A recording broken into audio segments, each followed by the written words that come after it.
Good evening, everyone. Welcome along to the Worldwide Gooner Elite podcast. It's Mike Heineman here, joined by a Burnley fan, JB, and also Ed as well, Arsenal fan. So let's go to you first, JB. You know, of course, I bet you're absolutely delighted still. I saw your videos after the game and you were doing the Burnley hokey pokey. And yeah. Yeah, well, I've celebrated a bit more modestly today with a bit of Battenberg cake and a cup of tea. How good am I? You know what I mean?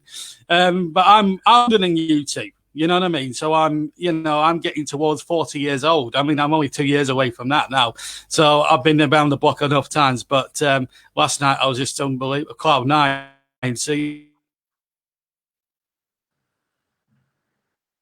Oh, have we lost you there, John? I know. I think he's disappeared. He's overexcited.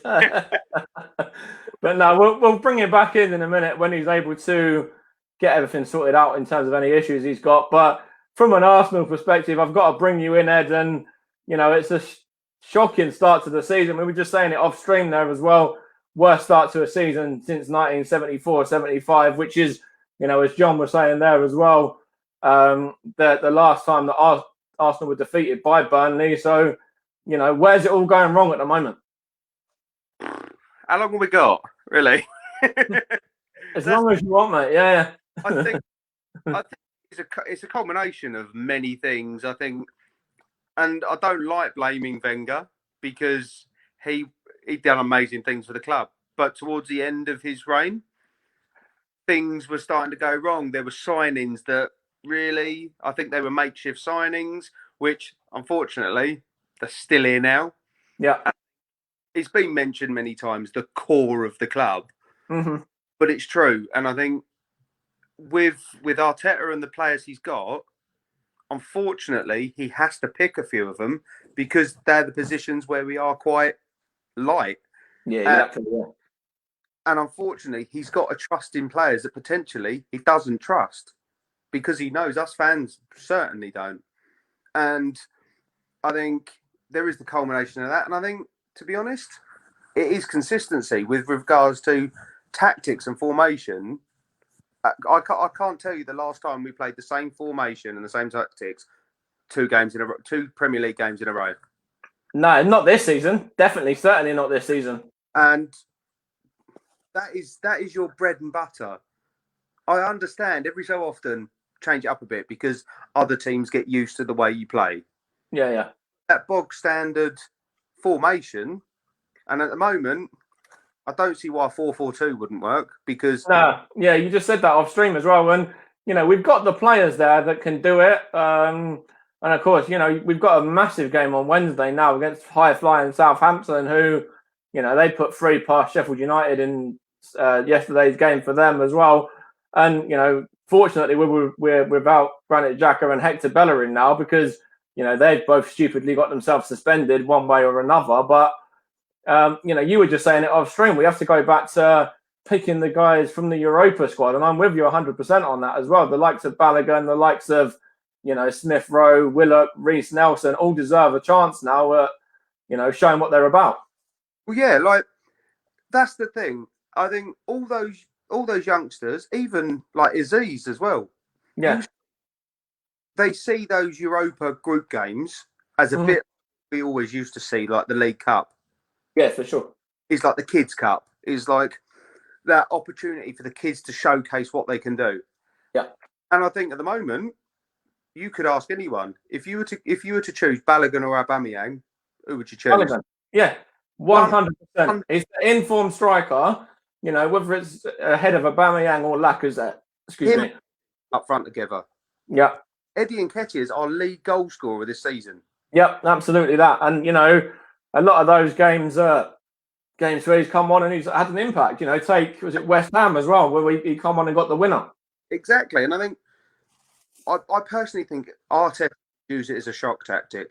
Yeah. Get rid of all those first team players that played on Sunday. And you know what? Don't need you. This is who I need. And bring on the likes of Reece Nelson, Willock, Smith Rowe. Yeah. To be honest, everyone's crying out. No one likes to bring it up, but the Ozil thing and the creativity. we've got that in a young Englishman called Smith Rowe. We have indeed. Yep. Look at how his vision, the way he passes. Why wouldn't you play him? Because at the moment in the Premier League, we've got no creativity. And who makes that? I know Arteta's trying to play Laka as a number 10. It's not working. It worked in the Europa League where he scored that absolute scorcher of a goal that we were touching on. But when you're doing, when you're playing games against Dundalk or you're playing games against, whoever it may be, it's different to your bread and butter. Exactly, and I think we can all say, and we all have the joke, like it's a farmers' league and all this sort of stuff. But at the end of the day, you play who you got in front of you. Yeah. But like you said, the league games are your bread and butter, and the Premier League is completely different. And we've seen it this season, like the likes of the Premier League champions and who are going to Fulham and scraping a draw. Like that's it. Absolutely, as well. They were outplayed, in my opinion, and they got lucky. And they're the same Liverpool side that were absolutely torn a new one by Aston Villa.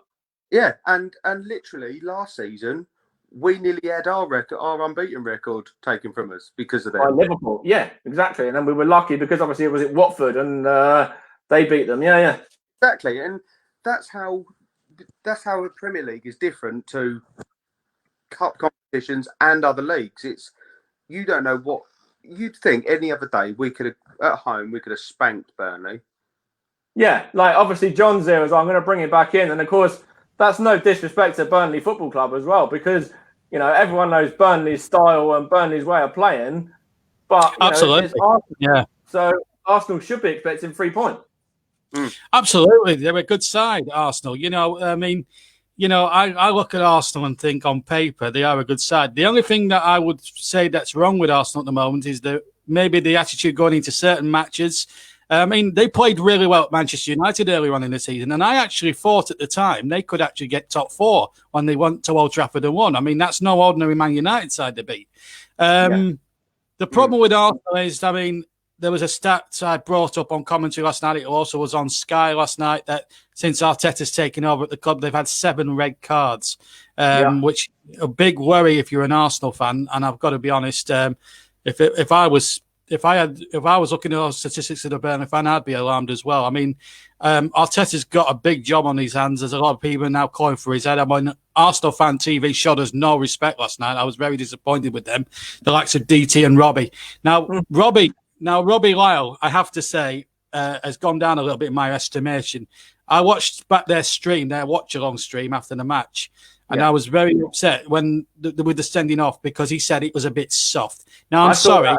It's not soft. You don't go and grab somebody around the neck like that and expect to get away with it, especially with the day and age of VAR right now. Granit Xhaka of anybody knows better or should know better because he's already let us down once, and that was last season against Palace. Yeah, when he took the shirt off and everything. Yeah.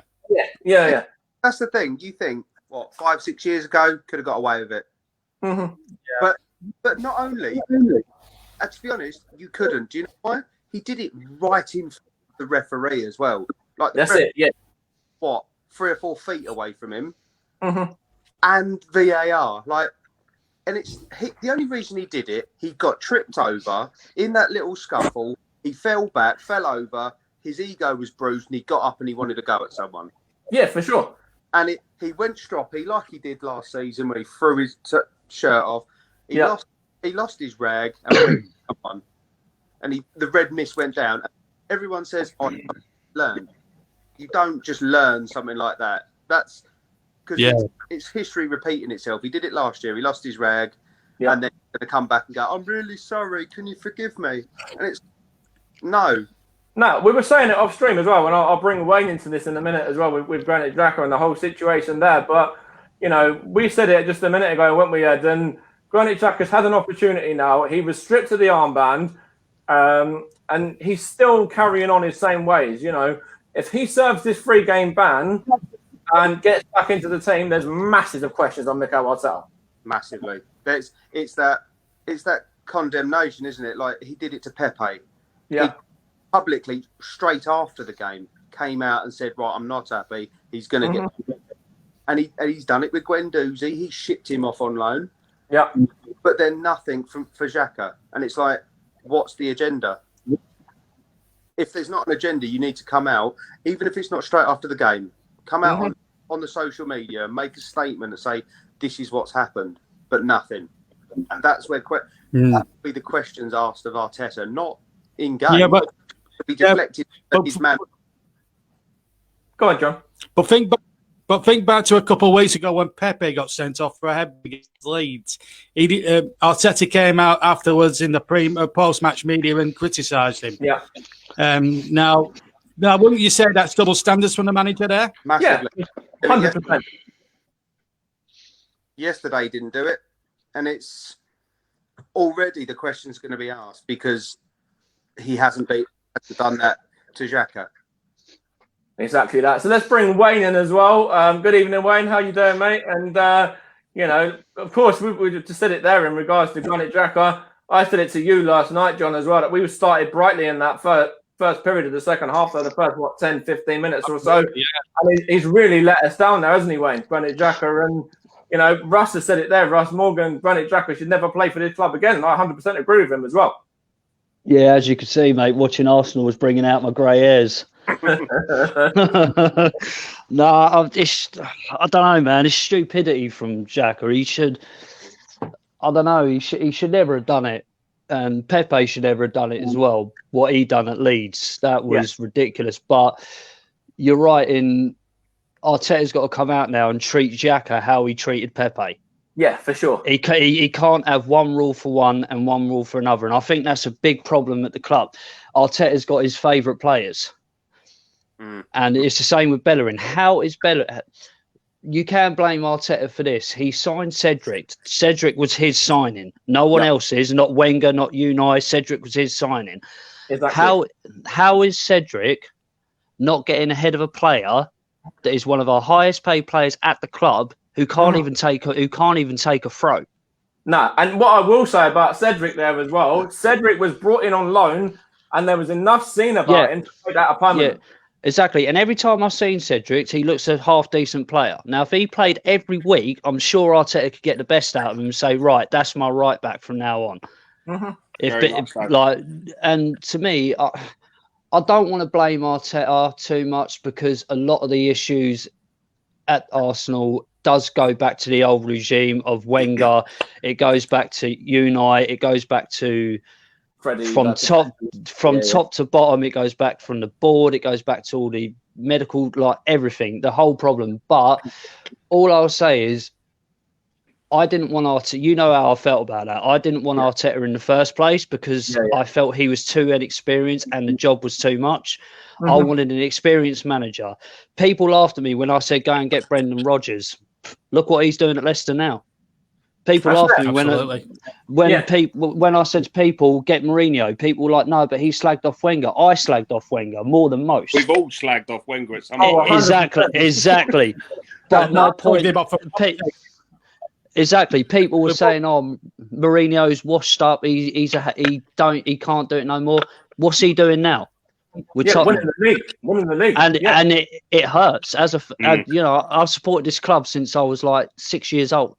Now 35, go to games and that, and it hurts to see the sad state at Arsenal. And I was reading today that it was saying that the managers they think that could take over Arteta. They were saying Thierry Henry. As much as I love Thierry Henry and Vieira, Vieira was my favourite. No, I don't want ex-players that haven't got the experience. You've got Pochettino sitting there that's doing nothing. You've got Allegri sitting there. People were saying, oh, yeah, but Allegri ain't that great either. He won how many titles at Juventus? And how many Champions Leagues and everything else did he win along the way? All right, Pochettino didn't win anything at Spurs, but he got Tottenham playing as a unit, as a team. He drilled it into them. If you don't play and you don't put 100% into that shirt, you ain't playing next week. Yeah, 100%. And that's what we need. We need, as I said, Arteta, great, winning the FA Cup, brilliant. We was going through dark times anyway, so the FA Cup winning, and the Community Shield win was a light on a dark period, and now we're even worse off than what we were under Unai Emery. Mm-hmm. A lot worse. I was going to bring in that point there by Russ, because that's a valid point there that he's put in as well. The issue at Arsenal is the recruitment. For the past 10 years or so, Arsenal have been useless at buying and selling players. We said it off stream, didn't we, Ed, as well? Alexis Sanchez was let go, and we gave... Mike, can I just make... Yeah. Mike, can I just make a clear point here? I think what the problems from Arsenal stemmed from the fact that when David Dean left. When you had David Dean at the I said that years ago. Yeah, 1,000,000%. I said years ago when David Dean left, you watched how when David Dean was there, he was going out, was buying players like Thierry Henry. No one ever heard of Thierry Henry until he came to Arsenal. No one ever heard of Dennis Bergkamp. No one. I mean, no one heard of Canu and players like that when they came to Arsenal. They became superstars, and since he left, it's just. It's because he was a fan. He was an Arsenal fan. Yeah, and that's where it starts. He wants the club to succeed, not just his bank balance. Yeah, and I listened to your point about Ozil. Now, my thing with Ozil is, right, people say he goes missing in the big games. Maybe he does, but you've got a player there that is the highest paid player at the club, and he's sitting down laughing at that club because he's collecting the wage packet every week. Yep. He's saying, look, he's on social media, he's active. Exactly. Exactly. It's no respect for Arsenal Football Club, no respect for Nico Arteta, nobody. No. Like, if he's on the book, he plays. He plays. You're telling me that Ozil is you're telling me that Willian's better than Ozil? Come on, man. No way. Really? No way. You're telling me the way Pepe's been playing that Ozil can't get ahead of Pepe? 100%. Of course Ozil can, yeah. There's I'm a Burnley fan. I can see what problems are in the Arsenal team. Mm-hmm. I mean, exactly. I tell you what, there's don't need a pure genius to work out. And the problem with the Arsenal fan base is so many of our fans are so deluded to what's actually going on behind. I saw it after Wenger's sort of last 5 years at Arsenal. I said he should have left after we won the FA Cup against Hull in 2014. He should have gone out on. He should have gone out on a high, bowed out. That would have been his legacy. Wenger kind of ruined his own legacy before he left because it just went downhill after that. But he should have gone then, and we could have gone out. And the managers that were available then, you had Jurgen Klopp available then. You had so many top quality managers available that we could have gone out and got. And we probably wouldn't be in this mess now. But I don't want to be one of these clubs that I said this to you last night, Mike. I didn't want Arteta, but I'd only get rid of him if someone was available, like an Allegri or a Pochettino. If they're not available, don't get rid of him. He has to turn it around on his own accord. Because if we keep sacking him and then we bring in another manager like him, like an Henry or a Vieira or someone even lower, it's just going to be the same old. We're going to be having this conversation next week or next month or next year. It's just going to keep repeating itself. So you need to get rid of him when a top quality manager becomes available, or otherwise we're just going to end up in a cycle and it's just going to be even more toxic than what it is now. And as I said, it hurts. I get so wound up talking about it at the moment. I can tell. Take a breath. And let's bring John in as well, because I know, obviously, you're a Burnley fan, and you said it there that you can see, where it's all going wrong for Arsenal and what Arsenal really need to be doing, and that's, bringing in these creative players. And I think today even we were linked with Eriksen again as possibly a January move for a swap deal with Granit Xhaka. What do you say? Do you reckon Arsenal could benefit from a kind of player like that? I honestly don't think the attacking intent is the problem. I think it's your defence and goalkeeper. There was a couple of occasions last night when I was doing the commentary on my YouTube channel where they were playing balls across their own 6-yard box, and Burnley were very keen to close them down. And that, now, if I'm an Arsenal fan looking at that, if I was an Arsenal fan looking in at that, and I'm an outsider looking in, I would start worrying about that, because you cannot afford to play out from the back, because teams like Burnley, and I watch Burnley week in, week out, as you know, teams like Burnley will close you down, defend from the front. They'll defend from the opposition 6-yard box if they want to. That's the way Sean Dyche sets up. And Mikel Arteta should have been on the ball, knowing exactly, getting scouts to Burnley, monitoring the way that they played. For example, when we played against Crystal Palace, we won, but it wasn't pretty. We don't play pretty football, and obviously, because we're on paper to a lot of big clubs, we're second or third rated compared to, say, a Manchester United or something like that. But we can hold our own against the big teams, and we did that again here last night. Can I just make a point about the Burnley performance, if I may, Mike? Yeah, of course. I thought everybody in the dark strip of Burnley last night really did the club proud. I actually think the team performance was excellent. We kept our shape, 2 banks of 4. We looked absolutely solid at the back. Nick Pope made some stunning saves. I have to say the best one he made, it wasn't from Lacazette or Aubameyang or whoever. It wasn't the smart saves. The big save he pulled off was from your best player, actually, Kieran Tierney, in the second half, as he cuts into the penalty area from the left, gets a right-footed shot off. Not only does he actually save the shot, he actually holds onto the ball, and Tierney actually hits that very, very well. He hit that with some velocity, and it's low down as well to the goalkeeper's right as well, and that was a remarkable save. The winning goal, I have to say, at first when I was doing the commentary, I actually called it as a Brownhill goal, because I thought from the naked eye that Brownhill had flicked it, but obviously the replays show otherwise, and poor old Pierre-Emerick Aubameyang put through, but put through his own net, sadly. He finally scored. Yeah, how ironic that he's been waiting ages to score. No, what I was going to say there to you, John, as well, and even, I'll bring all of you up in on this as well. Granit Xhaka had already been sent off. El Neni on, who was it? Who was your man that El Neni had the scuffle with in the box just before that as well? It was James Tarkowski, and I tell you what, I actually thought at the time, and I still think now, he should have been sent off. And at the time, I was lobbying for a penalty.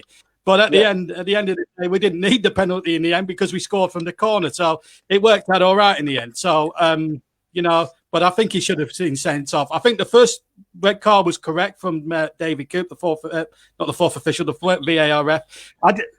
Can I just also make the point on the Xhaka incident? At the time, I only saw the scuffle between him and McNeil after he'd obviously taken McNeil. And it was a yellow card. It was a professional foul. He had to do what he had to do. First of all, Granit Xhaka. So he got the yellow card for the foul. But I didn't see the Westwood incident clearly. It's only when I saw a replay and I was like, what have they gone to VAR for? I'm thinking in my head and I'm trying to work it all out. And then I see him grab Westwood. First of all, I've got to make the point. He grabs him by the shirt and then he's almost strangled him to death. It was vicious. Yeah. I mean, it's almost, I hate to say this, guys. I know you're all Arsenal fans, but it was almost like GBH. I'm sorry. I agree. Mike, and there's no place for that in the modern game of football. No. This is the thing. You touched on our defence, and I would say our defence is terrible. It's shocking. Gabri I would keep 3 of them at the back. I'll keep Leno, Gabriel, and Tierney. I think Tierney and Gabriel have been our 2 best players this season. So far this season, they've been our 2 shining lights. How is Mustafi still in this team? And how is owner? How is Saliba, a guy that we went tooth and nail to get, hasn't even played in an Arsenal shirt yet? And again, it goes back to my point. Mustafi's getting ahead of him. How? Yeah. And Saliba's getting frozen out. Mikel Arteta clearly doesn't fancy him as a player for whatever reason. No. He was. It's like he could have had a cup final for St Etienne, and then we stopped him from playing in that because obviously we would have had to pay him some extra money towards the loan fee. And that's it really. I'll bring you in, Ed, as well. Saliba, he definitely deserves a chance just to see what he's about, doesn't he? To be honest, there's all this talk about Arteta and he not liking and he doesn't get on with him. I don't care. We've all got jobs and we've all got people at work we don't like, but we're there to earn a living. And a wage. Yeah. The kid was brought in. Yeah, he might be a kid, but you've seen what he's done at St Etienne. He's played against the best in the world. He's played against Neymar and Mbappe and made them look stupid. I've seen the St Etienne PSG games and he owned them. Like there's something about him. And Unai Emery wasn't a bad manager. He had a bad stock to take on. And like we've said, like that if he had different players, if it wasn't that core, he could have done well. Yeah, for sure. And to be honest, look at what Mustafi's done this season. Look at what David Luiz has done, mistakes-wise. They have cost us massive games, like Man City games and Liverpool games. They've cost us games. Saliba, what is wrong with giving him a chance? What's really going to happen? But then it goes back to the whole Ozil thing as well. Is it Arteta? I know he come out and said it was him, but is it the board? Is it the board saying it's got to be the board? 100% political. It's political. It's not football. Because if it was that bad, why don't they just give him the money and tell him to buy? Bye-bye. No, it's not football. It's 100%. He said it. He said it was footballing reasons. Now, nowhere near. What possible football reasons could there be for you not playing your top player, your supposedly top player who's earning the big wage at the club? Ozil's meant to be our star player. And as I said, a defender that we went tooth and nail to get, he hasn't even had a look in. I'm not being funny. The team that we got at the moment, I'd rather go to the under-18s and just say, "Yeah, lads, here's your chance." Yeah. The first teammate doing it, there you go. That's it. There's plenty of guys in there as well. You know, we were just saying earlier, you know, Aziz, Balogun, Cottrell. Yeah. You know, lots of those players that deserve an opportunity. They've had it in the Europa League. You know, Aziz is highly rated. You know, maybe stick him in on Wednesday night and give him a run out in midfield rather than, Danny Ceballos. Do you know when I lost faith in Arteta as well? I kind of lost faith at the start of the season. Like when the whole transfer window came about and there was heavy links that Xhaka was on the move, that Holding was on the move, that Bellerin, Mustafi, all these players that were under the old regime were finally going. And I thought, okay, they're all being linked away. You know, they're all saying like Holding's off to Newcastle and Xhaka's off to back to Switzerland and Mustafi's going back to Germany and all this. And then all of a sudden, Arteta offers them new contracts. Yeah. I know. It's like how what like, you know, against Tottenham. I'm not being funny, right? If you look at them goals, now people were saying Son's goal was a wonder goal. It was a good goal, but it weren't a wonder goal. To me, only if we'd have closed him down, he would have exactly. People were saying, "Oh, Leno should have stayed on his line." I'm not being funny, right? None of them defenders, even midfielders, stuck a foot in when Son was running at them. They just went, they worry where he was. Yeah, they were going, there you go, mate, run through and score. Leno was probably thinking in his head, you know what? None of you are going to stick a foot in. I'm going to go for it. Mm-hmm. And he come off, charge him off his line. That's the reason he looks so shaky. He doesn't trust his back four. He doesn't trust exactly. Them. Now, because it goes down to consistency. Because he hasn't got the same back four every week. Exactly. And if Leno had a decent back four in front of him, you'd probably see the best out of Leno again. Yeah, but you look because you go back to the glory days. You look back when we first won the Premier League, and you had Seaman, Winterburn, Dixon, Keogh, Adams. The English back five. Yeah. And they were the same consistent back five every week. Oh mate, can you imagine if a player like Son was running at Tony Adams and Martin Keown? Adams would have barged him and went, "Get up, mate." You know what I mean? Every week. Yeah.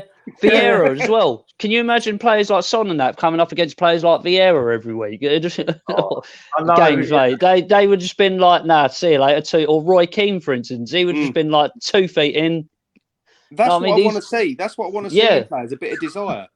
Yeah. Like, I want to be able to see them like literally throwing their bodies at the ball. You look at some of the Burnley players on like last night. Brownhill was one that we touched on earlier. Yeah. There you go. He threw his whole body at him. He didn't care what he hit. No, someone in the chat just put Holding backed off and Bellerin fell over for that Son goal. Absolute disgrace. Spot on. And it goes back to my point. Boyd, that's what Leno was probably thinking. If none of you are going to put in a tackle, then I've got no choice. I'm going to have to do something, or otherwise he is going to score, and he did score.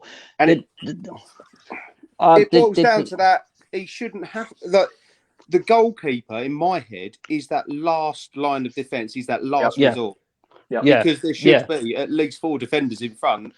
Yeah, and if the goalkeeper ain't the last resort, then he's got no choice to come off his line and try something, and that's what he probably thought. But as well and this is the thing with Arteta's favourites, like against Wolves, how many times in that game did Bellerin get skinned? Oh, I lost count every time, every single time. And what's his reward? He gets picked again the following week. Mm-hmm. It's not showing. Like it's a bit like if your kid's naughty, you take their phone away from them, but then just give it back. What's the point? Like we've really got the worst right side in the Premier League, haven't we? And teams know it. Even Burnley knew it. And most of our goals conceded have come down from that right flank. Yeah, and the only goals we've scored are down the left, so they know they can skin us on the right and just defend the hell out of the left. Exactly. And I don't know, man. I mean, if I was Arteta, Wednesday it's horrible to say because it's probably coming to the point now where Wednesday and at the weekend against Everton are our 2 biggest games of the season. Make or break for him. It's either, if he loses both for them 2, he's gone. Yeah. And then after that we got Chelsea at home. We got City in the cup as well. Yeah. Madrid. Yeah. Do you know what? In a way, right? People will probably slate me for this, but in a way, I kind of was sitting there thinking, I never want to see my team lose. Never want to see my team lose. No. But if we don't get into Europe, which we're not, it might be a good thing next season. And because if we don't, and my point is, the board will have to look at it because the board treat Arsenal like a business. Now, if they treat it like a business, their business is failing miserably at the moment. Yeah. It is failing. So if we don't get into Europe and compete in the top competitions like we were promised when we left Highbury, I'll rather be back at Highbury right now. I miss that place. But if we, if our board are serious, they would have to look at it and go, right, maybe it's not the manager, maybe it is the players. Time to get rid of the players, bring in new players. Or it'd be a case of, right, our business is failing, maybe we do have to sell to someone that cares that much about the club. If that's the case, then I just think we need to do what Liverpool done for a couple of seasons, stay out of Europe, do a complete rebuild and just focus on the Premier League if we stay up this season. And that's horrible to say because we're only 5 points off relegation. Lose our next 2. Yeah, we could be in the bottom. We could be in the bottom 3. Yeah, we lose tomorrow. We lose tomorrow on Wednesday, and Brighton win. We go we go below them.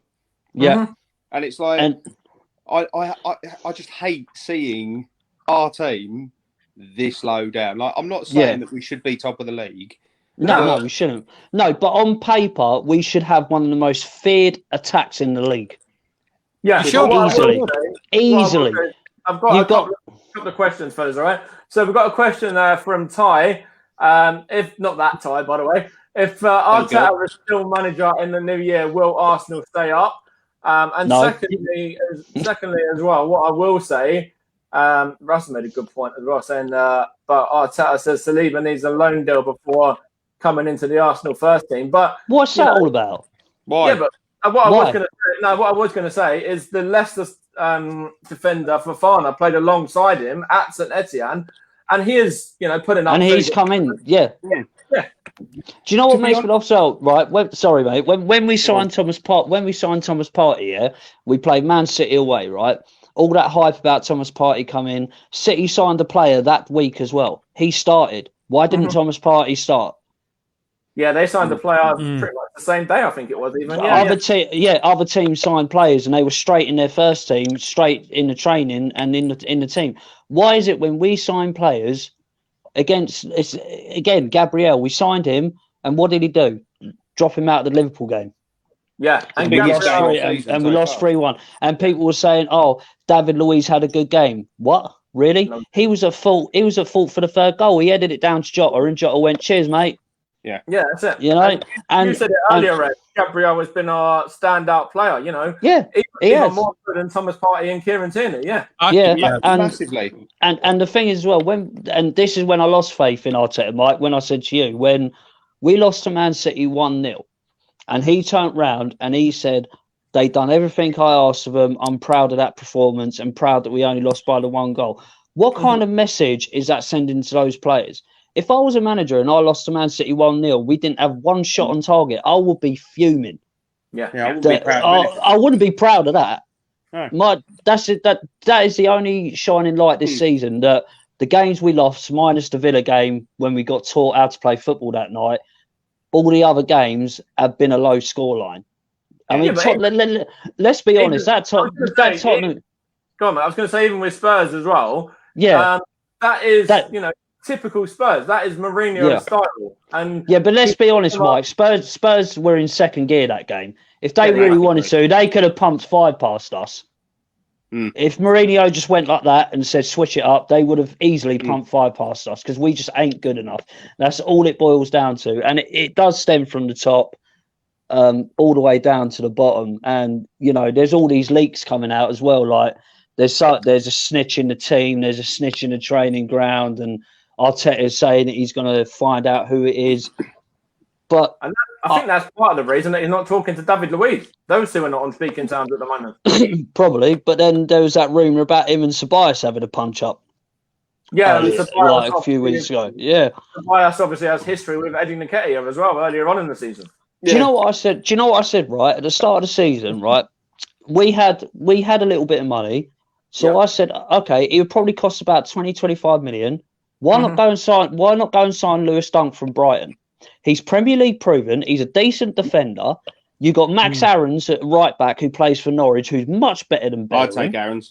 Much better than 100% take him, and he won't cost a lot of money. Now, if you had Max Aarons, Gabriel, and Lewis Dunk, that's probably going to be a half decent defence there. And Tierney on the other side. And Tierney on the left, that you can train up. To be honest, though, with Saliba, like everyone goes, "Oh, he needs to go on loan." No, he don't. Like, no, what? He needs to be given a chance. Yeah. What about Aziz, Balogun, Willock, and players like that? Why don't you put, if you're that worried about Saliba, put him in a League Cup squad, put him in a Europa League game. Give him time to prove himself in an Arsenal shirt, not in the colours of another club, because you want it to get him to prove himself around the players he's going to be playing with that week in, week out. And if we've spent the close on to 30 million for a kid, start playing him. I don't care if you don't get on with him. No, if you can't get on with him, sell him in January and get rid. But you're not going to get 30 million for him. I'll tell you, Willian was the biggest flop signing of them all as well. Oh, don't get me started on Willian. Willian is an absolute waste of a signing. Mate. I'll tell you how much is it? We got more out of Hellstrom than we did out of Willian. Yep. And he had a broken back. Yeah, John, yeah. How much is he on a week? I mean, he must be on at least 250 to 300 grand, surely. I mean, he's not producing. He's not producing for his wages, is he? Let's be fair. I mean, last night, for example, he got into some good attacking positions, him and Bellerin, by the way, down the right-hand side. They had umpteen chances to cross it, but they just kept on passing. They were like scared, rabbits in headlights, scared to cross the ball. And you've got Aubameyang, and you've got Lacazette in the middle, waiting for these crosses, and you can see on their body language they're getting frustrated by it. It was good from a Burnley perspective, don't get me wrong, but when you're looking at it as a neutral, you're like an outsider looking in and you're thinking, this is an actual mess. Are they not having any confidence drilled into them? Poor old Lacazette looked like a lost boy. I mean, he had one chance. He should have scored. I grant it, but the rest of the game, he was almost a passenger. Same with Willian. Same with Bellerin. I mean, DT on Arsenal Fan TV hates him so much. I mean, he had a right. Apparently, he can't take a throw in. Apparently. He can't. How many foul throws did he did against Tottenham? He done 5 foul throws against Tottenham. Yeah. And the thing, that's what I'm saying. We have got some players like Pepe. Pepe is a quality player, but this manager can't get the best out of him. Yeah. And this is where he's shown his inexperience. We need a top manager that can get the best out of these players, like Pepe and Aubameyang. And I don't know what's up with Aubameyang lately. I don't know what's up with him. He's not himself. What I will say to you, John, isn't Aubameyang now Burnley's top goal scorer, second top goal scorer? Yes, yeah, what I think. But no, I mean, I've got to be honest. I mean, I must admit, we half fancied our chances because I watched you guys against Dundalk. You won 4-2, but defensively, you look very suspect. And I'm sure Sean Dyche will look at that game. All right, you won very comfortably in the end, but you conceded 2 sloppy goals. And Sean Dyche would have looked at that and thought, right, Mike, what he'll have said to the guys before the start, yes, Arsenal are going to have about 75% possession. That's a given. They're going to have a lot of the ball. What we've got to do is just keep our 2 banks of 4 and make it very difficult for them to get and counter. Yeah. And you could see what you did. We could have 98%.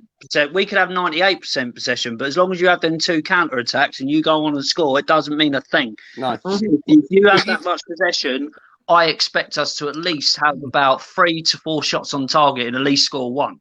Yeah. I mean, we won against Liverpool with 19% possession a few years back. We won 19% possession. We beat Liverpool 2-0, and Jurgen Klopp was the manager.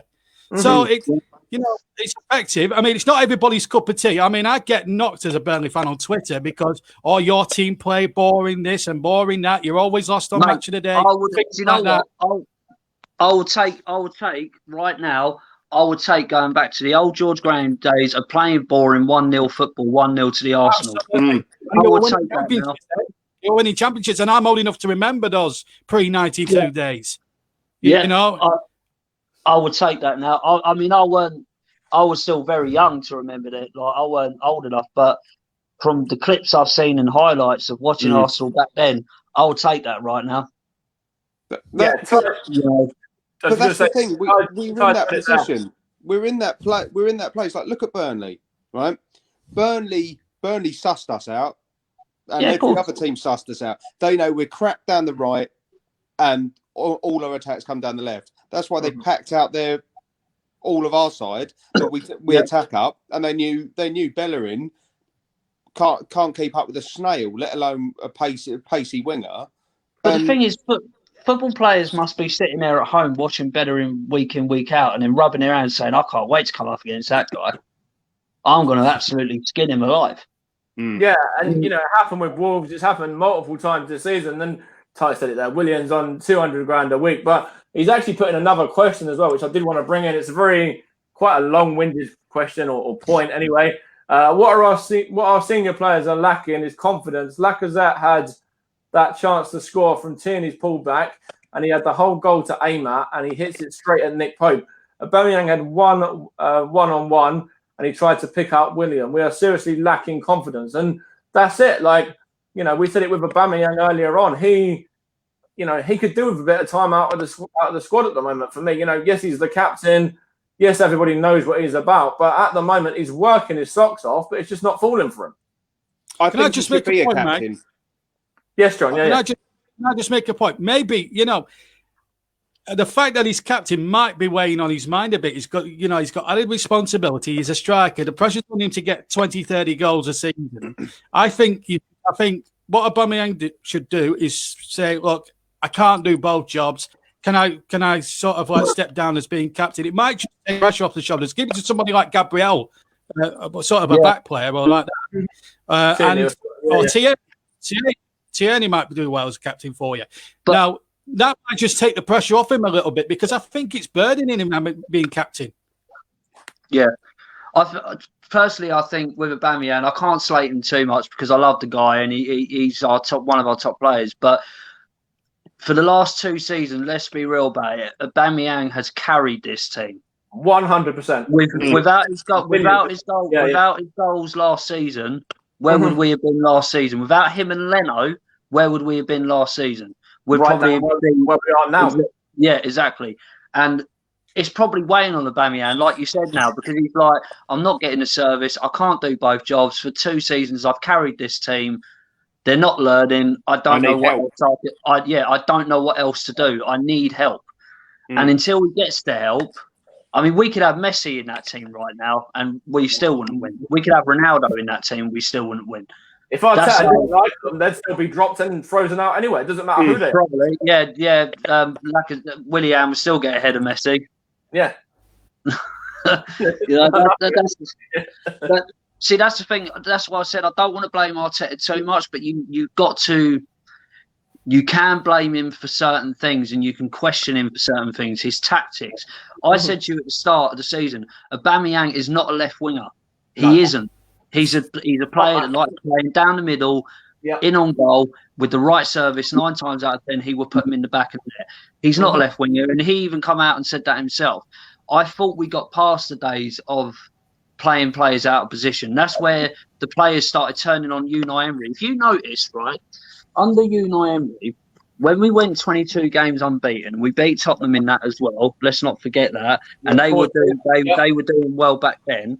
He played every player under them 22 games in the right positions. Yeah.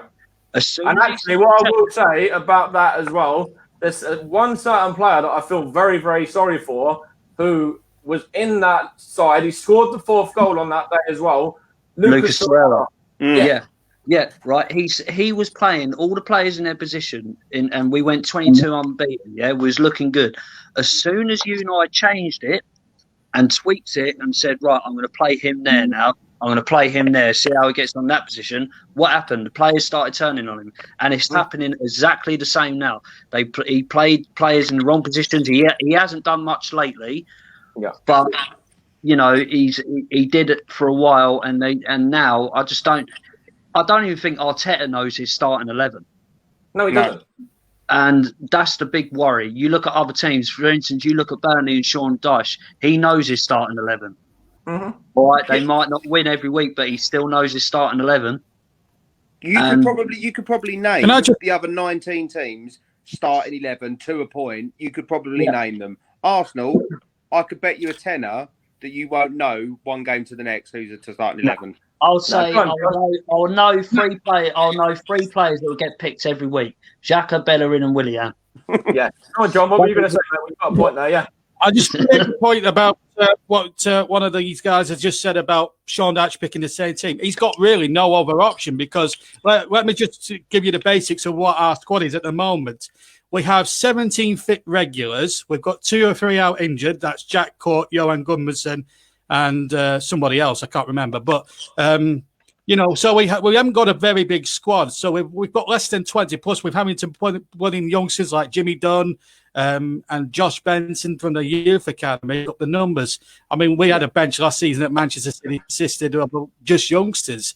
And we got Tonk 5-0. Yeah, and I mean, people forget that we have a small squad. We don't have much money. The chairman at the moment is in the process of handing the club over to, ironically, American owners at the moment. The takeover, apparently. Well, as long as, I mean, I'm not bothered, but we're not expected to be up there like the Arsenals and the Man United of this world. We're always going to be a small town club, whether we like it or not. But we've always punched above our weight. And that's one thing I've got to say. I was very upset with some of the lads on Arsenal Fan TV saying that, they're bottom 3. It's only Burnley, little old Burnley. What they've chose to ignore there, that we've been Premier League regulars for 5 years. We've been in Europe. Okay, we didn't actually make the group stages of the Europa League. We were cheated out by Olympiacos. But at the end of the day, we've overachieved. We've overachieved. You know what I mean? So, for them, for people like DT and Robbie Lyle to say that we're just little old Burnley, that's disrespectful to the club. I mean, we always punch above our weight. Yeah, they might not like the way we play, but I tell you what, if it gets results, who cares? Is that our problem? Is that our problem as Arsenal fans, that we expect too much? Yes. We expect... Because we live in the Invincibles. We live in the past. And the thing is, like, especially people like Arsenal Fan TV, like DT and all that, they are of the age group. We're around about our age group where they live under the 98, 2002, 2004 Premier League wins, because that's what they remember, and that's one of our most successful periods in our time.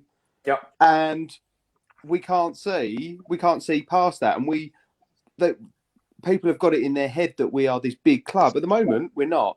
And I think when you get that in your head, we're not we're not a big six team at the moment. No. And I hate saying it. We've lost back to Tottenham. Can I just say, Arsene Wenger was saved by multiple FA Cups, right? Yeah. Mikel Arteta, Yeah. if he didn't win the FA Cup last season, he'd have been gone by now. But also, Mike, Arsene Wenger was saved by constantly finishing in top four and getting Champions League on a consistent basis for years and years and years. And just to your point of Arsenal fan TV, I do watch Arsenal fan TV a lot. And I agree with some of the things they say on there. I disagree with some of them as well. But I think when they say little old Burnley and teams like that, I don't think it's meant as disrespect. I just think it's meant as us as Arsenal fans should be beaten. We expected to win these games, especially at home. You know, I don't think it's any disrespect to the club. I think it's like we're Arsenal Football Club. We're supposed to be on paper beating teams that are bottom of the league. We're not supposed to be at home losing to these teams. It's disgraceful for us as fans to watch that. I don't think it's any disrespect to any club. I think that. Okay. I think it's just like fans get annoyed and they say things, and like I would say, oh yeah, little old Burnley or little old West Brom. We should be no disrespect to them, but we should be tearing them apart 4-5-0 on pay. You know, it's not like the Arsenal of old in '98. I would have been saying the same thing. We should be beating them 5-0. We should not be drawing with them or losing to them. You know, or the Arsenal 2. You know, I don't think it's any. Absolutely. The thing I must admit as well, I just want to add to that. For 15 minutes before that sending off, you were superb. Yeah, I have no problems with that. That's the best. You know, you played really well. Yeah, absolutely. You know, and it was only the heroics of Pope that you didn't score. So, you know, I still think. I mean, all this talk about relegation, it's a load of rubbish as far as I'm concerned. Arsenal won't be relegated. There are far worse teams that will have loss of form in the second half of the seasons, like your Fulhams, your West Broms. Sheffield United are cut adrift at the moment. We're just starting to get out of the situation we're in at the moment. So, at the end of the day, Arsenal are too good to go down. I think you'll have a good surge. You'll get back. I think you'll get top 10 easy with the squad that you've got. If you can get a togetherness going and a little bit of team galvanisation, come on, have a little bit of faith. You're not going to get. I've just lost faith in that team. I don't think we'll go down. We won't go down, but I just don't see us getting. If we lose our next 3 games, that's going to determine Arteta's reign at the club. And I just don't think. He's going to go to Everton on the weekend, and he'll go back to his old stomping ground, and that'll be the last game for him. Yeah. I just don't think that this team are good enough to even get top 8. I really don't. With the back 4 we've got, I wouldn't say top 8. I wouldn't say top 10. I'd say we're lucky to get top half. Well, yeah, we are. Yeah, we'll be very lucky. I just don't believe in this team. At the moment, from what I'm witnessing week in, week out, I just have no faith in this team that they're going to come. I used to go into games, even last season, I'd be like a little bit confident that we might pull off a draw against Tottenham, or we might beat Burnley, or we might beat, I don't know, Man United or whatever. But this season, I'm not confident in any game. No. Against you lot, I sat there and I thought, we're going to lose this. If we don't score by the 60th minute, we'll lose it. Yep, Tottenham, I knew we'd lose that game. When we beat Man United, I thought, okay, just maybe we're starting to see a turning point. And then when we go and lose to Leicester, I thought, okay, that was unlucky. It was smash and grab. Because he changed the team. He changed the team. That we beat Man United. Yeah. Mm-hmm. And then we got battered by Villa. We got battered by Wolves. We just scraped a draw against Leeds. And then we go and lose to Burnley. I'm just not confident in what I'm seeing. What was it? Someone put up a stat today that we scored 2 goals in our last 8 games. And one of them was a penalty, and one was a corner. Gabriel. We haven't scored from open play since Aubameyang scored on the opening day against Fulham. Mm-hmm. Away when we beat them 3-0. Scored as many as Arsenal have this season. Yeah, exactly, and that proves my point. I'm just not going into Wednesday's game against Southampton. I am not confident we're going to get anything out of that game. When we played at home at the start of the season, I thought, you know what, at home we're usually half decent, but now No one's scared of us. No one's scared to come and beat us. And this season's proved anything. Everyone's beating everyone this season. But with Arsenal, no, there's no bounce back. There's no fight. There's no lose 1 week, right, lads? We need to get up and get going here. There's none of them. Other teams, I see it. Liverpool got battered 7-2 by Villa. And won the next game. Yeah. The thing is, it's all this. I'm getting bored. Yeah, I'm getting bored of losing. I've been bored of that for about 2 months now. But what I am bored of 2 months. I've been like it for years, mate. Yeah, I know. But it's this whole, after a loss, you get all the bullshit from all the players. We go again next week. I'm really sorry. That's boring. And then the club just releasing video after video of training session. I don't care. I don't care what you train like. They're all posting pictures on Facebook and Instagram and smiles. That's what I mean. Do they feel what we feel as fans? No, none of them do. Not a single player does. Exactly. It's like, well done. You've popped, like, Aubameyang's put a goal past like Matt Macy in training, one-on-one. Well done. Yeah, I know. When is that ever going to happen in a game? I don't care about your little messages on social media saying we're really sorry for losing, and I don't care about your training. I want to see it on the pitch. Yeah, exactly, 100%. And me and Mike, being Stevenage fans as well, I swear, Mike, that Arsenal and Stevenage are they must be interacting with each other this season on how to lose games. Yeah, it looks that way, doesn't it? They've loaned players out to Stevenage in the past from Arsenal, and it looks like at the moment it's working in a different vein altogether. And it looks like, I'll be very surprised if the 1st of January or the first couple of games in January, either side still has the same manager. Well, Arteta could go to Stevenage if he wants. He might get the best out of them. We said it earlier. Like, me and Ed were talking about this earlier. Wayne Rooney's learning his trade at Derby County. Frank Lampard learned his trade at Derby County. Stephen Gerrard is learning his trade at Glasgow Rangers in Scotland. These guys are learning their trade before going on to bigger and better things. Arteta needed to do the same. Exactly. He needed to go. It's all well and good being Pep Guardiola's cone boy for 2-3 years, but he needed to go somewhere else to maybe, if he would have went somewhere else and then in 5 years' time he had a bit more experience, and say, give him the job, see what he can do. Yeah. But not straight. The job's too big for him. I really do believe that. And he's out of his bit of experience to guide these players. I'm not being funny. Sean Dice would be quality for us. I've always rated him as a manager. Keep your hands off him. No, what I will say, John, is obviously I was going to bring in. Obviously, we play Southampton at our next game. Your next game, you go to an informed Villa, don't you, as well? So you're coming up against one of our old boys, Emi Martinez. I wonder if he'll have a screamer of a game like he did, last time out when he was. From a Burnley viewpoint, I hope that's not the case. But in reality, Villa have had a very good start to the season. They ground out a very good result against Wolves, who are one of the toughest sides, I think, in the division. Away at home at Molineux. So you look at that, and I think, I think this game at Villa on Thursday is going to be a bit more tricky. No disrespect to the Arsenal one, but we've got to back that up now. I'm more interested now. If we can get a point, I'll be happy with a point from Villa. Then we go to the next game on. I don't know who we've got on next Monday, but we've got them on a tea time. Wolverhampton Wanderers. Now they're struggling at the moment, and we've started winning games at home again. We should have beaten Everton, but for a refereeing decision that wasn't given, which led to their equaliser. Alan pushed one of our lads, and the rest is history. But we got a good point, and it was a great performance. Now we've got a strong jaw back at home. Now I honestly believe that Wolves are there for the taking on Monday. And if we can get a point at Villa, on my theory is if we can get a point at Villa on Thursday, get 3 against Wolves, our season's up and running as far as I'm concerned. And then you've got some good winnable games after that as well. You've got United, you've got Fulham, games that you should be, possibly getting 3 points from. Sheffield United and Fulham, anyway, definitely. Sheffield United, definitely. I mean, Leeds will be no gimmick because that's at Ellen Road. They're a good side.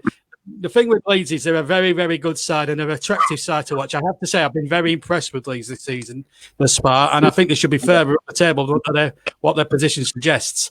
Sheffield United has to be 3 points, absolutely for sure. You're right there, Mike. Fulham, you don't know what you're going to get from Fulham one of these days. They can blow hot and cold. I mean, they gave a good performance against Liverpool, but then can give a bad performance as well. So you don't know what to expect with Fulham. But having said all that, if we can get up to about 16, 17 points by the turn of the year, which is doable because we've started getting that strong draw back. I'd like to see us have a good run in the FA Cup. We've got an opportunity against franchise dons. I don't like the MK dons. They're the one thing about modern football that I hate. They should have started at the bottom. Don't get me started on franchise. Yeah. Don't get me started on franchise dons. They shouldn't even be in the competition. But never mind. That's another story. They shouldn't even be in existence. No, I agree. You're quite right. I agree with you 100%. But we've got an winnable cup tie there at home. We should win that one. But I said that 3 years ago about Lincoln, and look what happened. So, you don't know. But and it's the only game I've gone on from Turf Moor that I've cried my eyes out. I cried my eyes out that day. When you lost to Lincoln, in the cup. Do you know what? Yeah, I was happy against Spurs the other week, but inside I was crying hard. Yeah. I was just watching the thing about Gerard Houllier. Yeah, of course, he passed away, didn't he? As well. Big rest in peace to him, of course, the former Liverpool manager. Villa as well, didn't he? Yeah. We have to touch on that. Yeah, I'll go. Basically, I think Gerard Houllier was brilliant. I mean, he just came in and did a partnership with Roy Evans. It never quite worked out there for him. Gerard stayed on, built a very good side, spotted a young Steven Gerrard. They won the 3 trophies in 2001. Sorry to remind you that, Arsenal fans. The FA Cup. Yeah, but then Birmingham City and Alaves will also have to testify that they came up against a very good side as well in the other two fights. But you got them into the Champions League and built the foundations for the 2005 Champions League victory. So he played his part, and it's sad that he's passed away. And I was sad for him at Aston Villa because he just wasn't the manager he was at Liverpool, unfortunately, which was sad. Really good.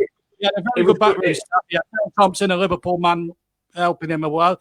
And also he had to do all this, and he had heart conditions and stuff like that when he managed Liverpool, and he was off for 6 months and things like that. But I think he'll be remembered at Liverpool, for bringing success back to the Liverpool. I mean, those 3 trophies, I mean, that'll live long in the memory of any Liverpool fan or any football fan for that matter. That 5-4 UEFA Cup final will live long in the memory, I'm sure, above the Cup final and the Worthington final. It was an exceptional game, wasn't it, as well, that one, the 5-4. And, of course, Gerard Houllier had a couple of spells out in his native France and that as well with clubs out there. But, you mentioned it there, that cup final against Arsenal as well. I remember watching it with a Liverpool fan, in fact, as well, round it, because I think I was 2001. I think it was college, whatever it was. With a Liverpool fan. My brother's a Liverpool fan. I was watching it with him. Yeah. And my dad and my brother are Yids, so, it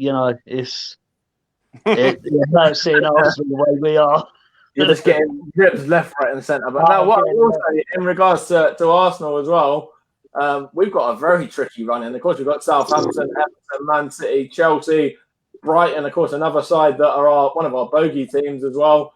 And then we go to West Brom on the 2nd of January, and then we've got the FA Cup tie against Newcastle, and then it's sad to say, Mike, we are in a relegation battle. People can laugh at it, but that's the harsh reality. We are in a relegation scrap. We're only 5 points off. Yeah. We are. And how many points do you see us getting? Really? I can see us probably getting 2, maybe a couple of draws if we're lucky.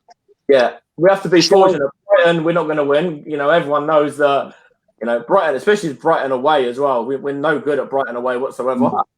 Southampton at home, that's going to be a tricky one because Danny Ings loves a goal against Arsenal.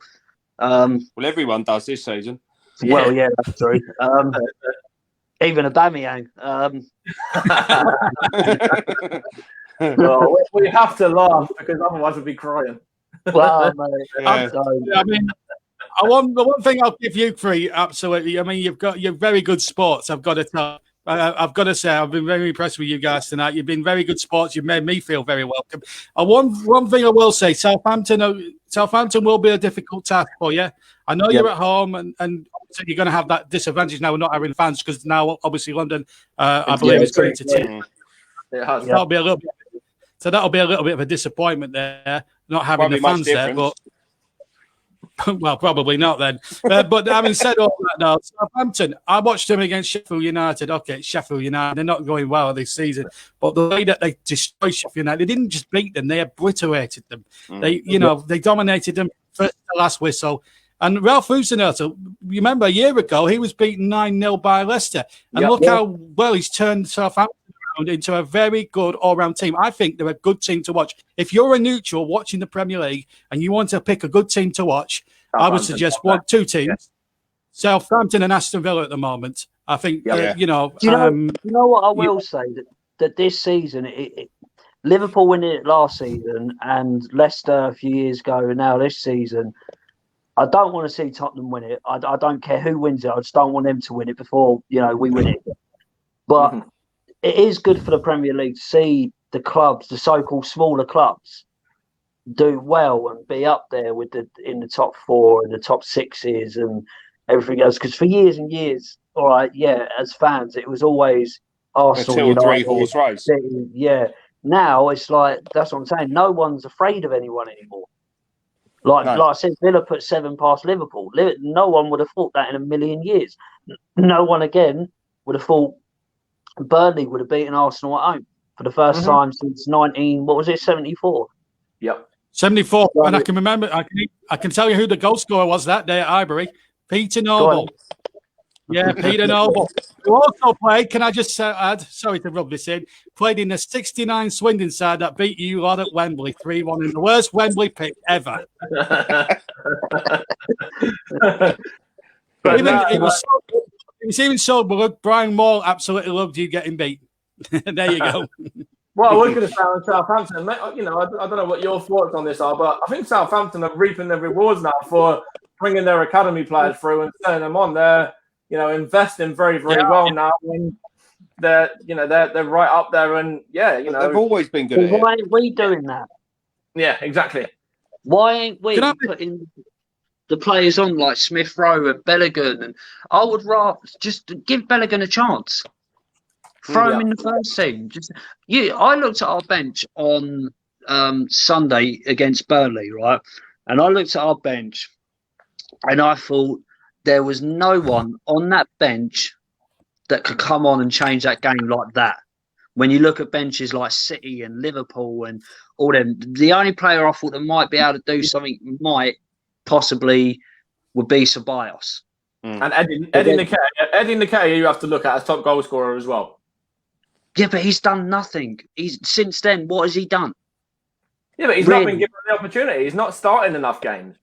That's the thing. You can be brought on as a sub, and great, but it's all about starting. You get that momentum from the beginning. Like we all know, it shouldn't be the case, but it does take 10, 15 minutes to get into a game, get the swing of the game. And if you're being brought on in the 80th minute, well, you might as well not be brought on. Yeah. To be honest, I'm not being funny. I'll rather see that Bellingham. He looks a lot better than Eddie Nketiah. Oh, I love it. He looks sharper. He looks quicker. He looks hungrier.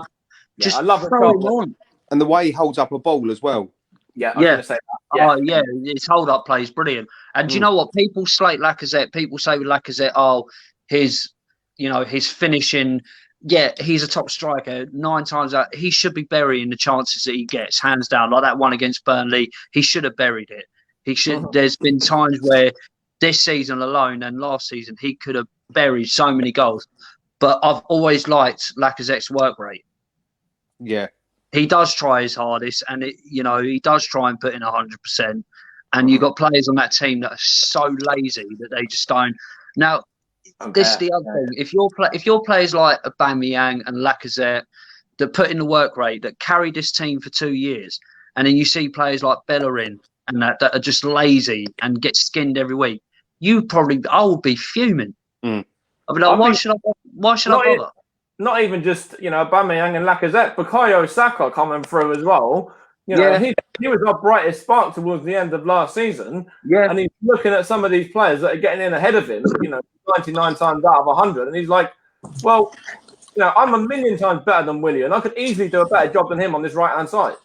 Yeah. Now the thing is, right, Xhaka's out for 3 games now. Bellerin's out for the next game because he's got too many yellow cards, right?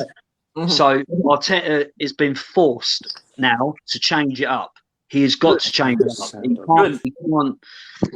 If it works and he changed it up, say he put Cedric in at right back, I don't know who he'd put in the middle. He could put Joe Willock and El Neni or Thomas El Neni or Niles or whoever, and we win our next 3 games. Yeah. And then, or get at least 7 points out of them next 3 games, because I don't think we'll beat Chelsea.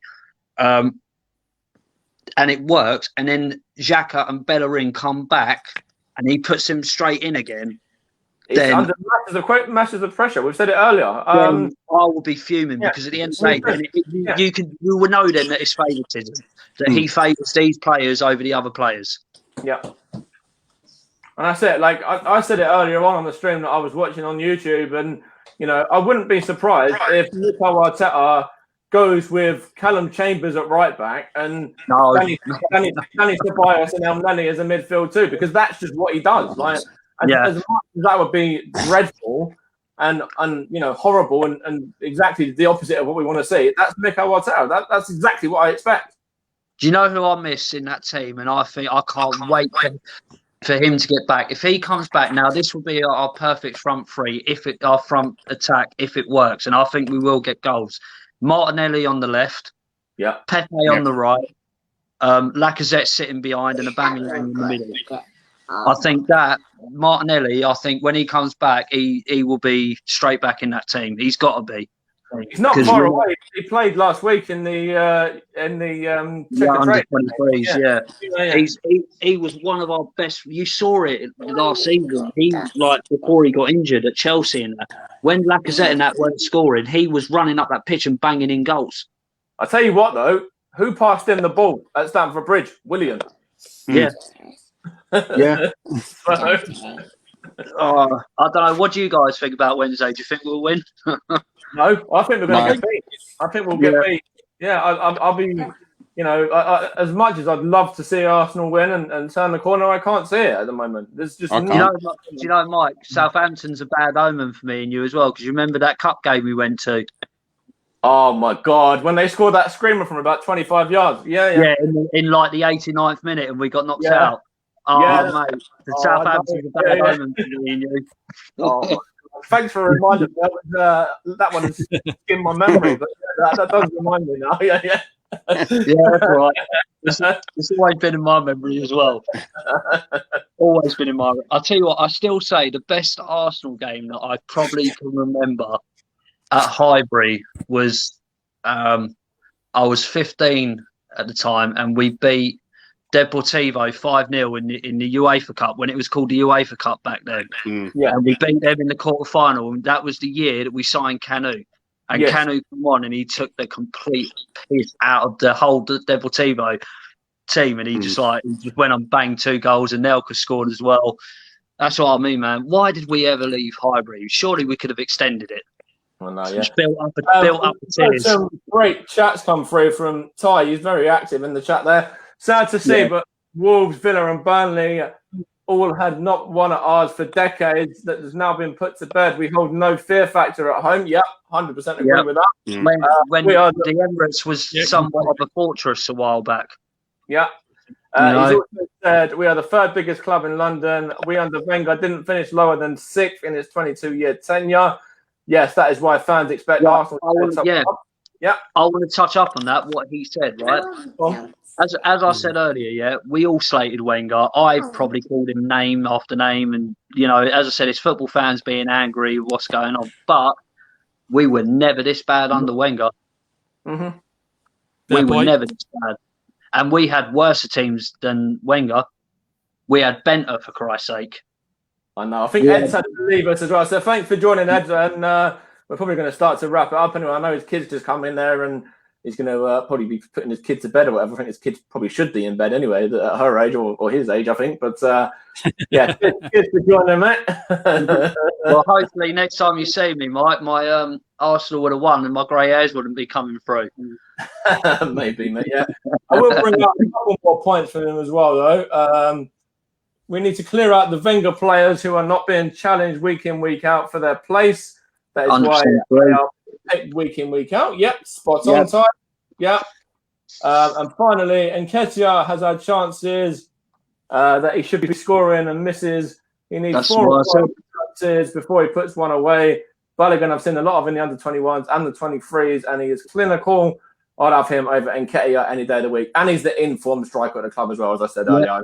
Yeah, that's what I said. That's what I said earlier. Nketiah, he's okay, but he's not. He's just missing chance after chance, and Balogun is playing so much better than him, and he's just like, why not just give him a chance? Just throw him in. Yeah. Or even, Go on, man. Even if we 1-0 down, like against Burnley, and we're chasing the game, 20 minutes to go, just throw the lad on. You know, just throw him on and just see if it don't work, then try again. But just throw him on and see what he can do. He's proven it in Europe in the last few games that he's played. Try him in the Premier League. Yeah, exactly. What I will say as well is we're going to actually wrap it up there, fellas, if that's all right. It's been an hour and 15. So, Ed, thanks a lot, mate. And, do you want to talk about your channel that you've got, your ideas? Obviously, you're creating a sort of thing as well. And John, you've got a YouTube channel, which I'll bring in as well. But Ed's got a channel that he's going to be creating. So, just Ed, if you want to just give that a little mention, first of all, about what's going to be happening with that. Yeah, it's just obviously like you guys, really, just a few friends that want to talk and moan about their football club. And it's just, it's our way of venting, and you never know, other fans might feel the same and want to get involved as well. All right, that's hopefully going to be coming up, early next year? Yeah, I'll go with that. Yeah. All right, and Wayne, of course, where should people look out for you? Do you want to give out your social media plugs or anything like that, or your music? Because you're big into your music as well. I ain't really done much at the moment because I've had a bit of a crap year myself. Obviously, I had that back injury that I told you about, and that's put me out of work. So I was laid up for a couple of weeks as well. So I ain't really been doing much, but probably won't release any music now till after New Year. But I am starting a Football Manager series on YouTube. Okay, so what's your channel for YouTube? Give that a little plug out as well then. Do you know what? I actually don't know it off by heart, but I will message it to you, and then you could post it or something. Yeah, excellent, mate. I'll do that. I think it's Young Wayne UK. Okay, keep an eye on.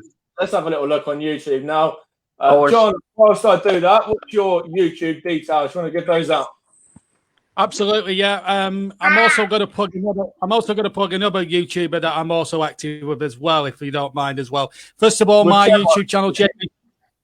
My YouTube channel is JB Sport. Well, 2 live commentaries, by the way, tomorrow. We've got Wolves against Chelsea, and then Russ Morgan, our friend, is going to be commentating on Manchester City against West Brom. And also on Wednesday, I also beg anybody who's watching out there to go and join this YouTuber called Trevor Sports. It's based on the old BBC coverage in the 90s. He does things like Grandstand, Sports Night, Match of the Day, Grand Prix, that sort of thing. He's got we want to get him to 500 subscribers. He's a very good friend of mine. I'm commentating on the virtual Sports Night on PES 2020. The main match is actually Tottenham's visit to Anfield. That's a virtual version, by the way. If you can check his channel out and check my channel out tomorrow, I'll be doing 2 live games. I'll be presenting the second one and commentating on the first one. So JB Sports and Trevor Sports are the 2 active YouTube channels that I'm very actively involved in at the moment. And I'll just mention that is Young Wayne UK. I have checked that is the right thing. Also, if you want to come and check out the other stuff that I'm involved in, there's RS Media, which is the football commentaries. So you can get involved in that and give that a little watch. And also SFC interviews, where I do interviews with some sort of former Stevenage players. And the next one's a big one, actually, Wayne, as well. I've got former captain Ronnie Henry coming on. Nice. So, of course, former Spurs Academy graduate. Tell him to sign up to the team now. He might be able to kick him into shape. Yeah, so that's my 50th one. As that's the first real big milestone, actually, for that. So, yeah. That's why I said Arsenal need Henry back in that team in Vieira. They'll kick him in the But yeah, cheers, John. Thanks a lot for joining, mate. And good luck for the rest of the season. We might even do a similar kind of thing in the reverse at Turf Moor as well. I'll hold you. We won't be playing you next season, mate. We'll be in the Championship.